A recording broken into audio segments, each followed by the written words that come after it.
A guerra não se constitui num limbo jurídico.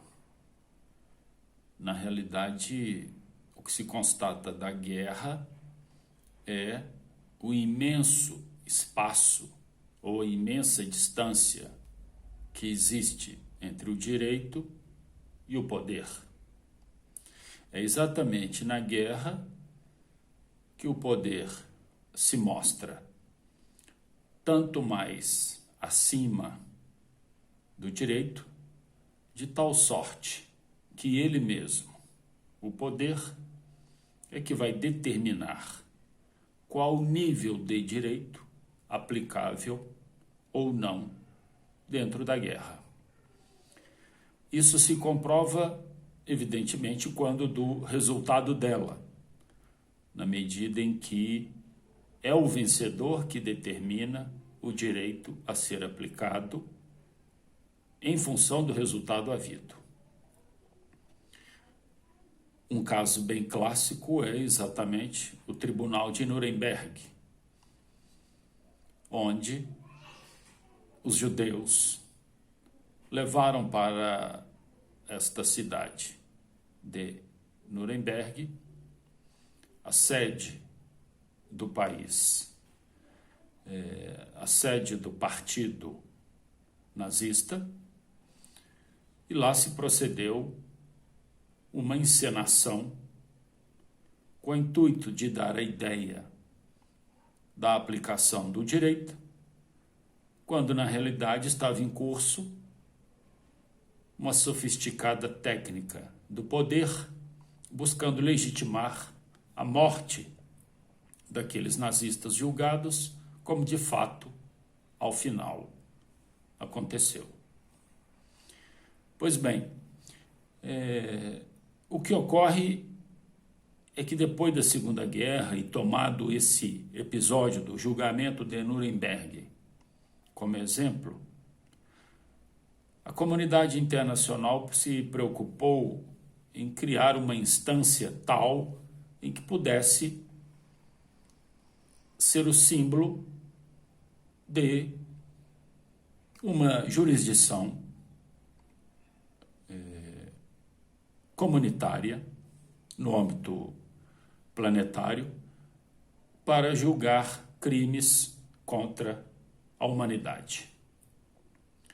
E é dentro desse espírito que surgiu o Tribunal Penal Internacional, que julga pessoas, diferentemente da Corte Internacional de Justiça, da ONU, que julga nações.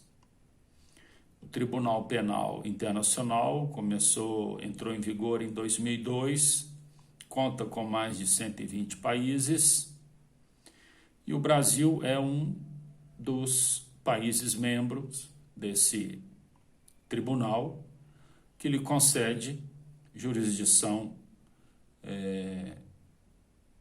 complementar.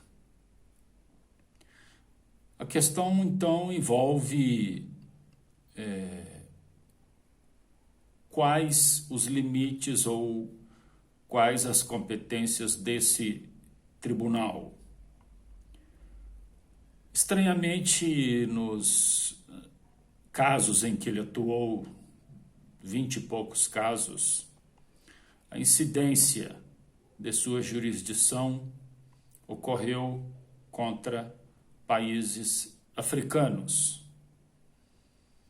Parece estranho que mesmo no âmbito internacional essa relação marginal insista em acontecer. A África parece que é tratada como uma grande favela mundial, do ponto como ela é tratada pelos países centrais. Não há nas legislações internacionais a mesma veemência para lidar com esses países ditos centrais. Aliás, boa parte deles, em se tratando de legislação internacional, se recusam a participar dela como é o caso, por exemplo, dos Estados Unidos e Israel, que, aliás, não fazem parte do Tribunal Penal Internacional. Portanto, são países que se julgam no direito, quando na realidade, no exercício do poder de aplicar eles mesmos as suas próprias regras contra terceiros. O que pode ser assunto para outras conversações, mas o que vale aqui é discutir uma notícia que está bastante em voga, que seria as denúncias contra a pessoa que ocupa a presidência do país por crime de genocídio. Essa pessoa está sendo investigada por crime contra a humanidade naquilo que envolve meio ambiente e genocídio. E no caso do genocídio, ainda um genocídio, no caso específico, que é o genocídio indígena. Mas são casos a serem apurados. E é exatamente esta a questão que aqui se esclarece. Quando se fala que a pessoa que ocupa a presidência foi denunciada no Tribunal Penal Internacional, há, nesta fala, um equívoco técnico. É a mesma coisa quando alguém diz que vai denunciar alguém na delegacia. Outro equívoco, e está no mesmo patamar. A denúncia é uma peça acusatória, é uma peça clássica do sistema acusatório que envolve o pedido de condenação de uma pessoa a um juiz, a um órgão julgador, pedido esse amparado por investigações e provas, e o órgão julgador, evidentemente, antes de dar a sua decisão, chamará a outra parte para vir se defender. Esse é o sistema acusatório em curtas palavras. Então, o que aconteceu com a pessoa que ocupa a atual presidência é que ela foi alvo de representações no Tribunal Penal Internacional. Diversas entidades, partidos políticos, fizeram uma representação pedindo contra esta pessoa a sua imputação por crimes de genocídio. Fato é que essa representação será discutida e, se ela for admitida, o tribunal determinará uma investigação, uma apuração sobre os fatos nela contidos. Em se comprovando tais fatos, aí sim se poderá eventualmente falar numa denúncia, num pedido de condenação. E aceito esse pedido de condenação, estaremos diante então do devido processo legal. As penas do Tribunal Penal Internacional variam desde multa até prisão perpétua. Não se fala lá, evidentemente, em pena de morte.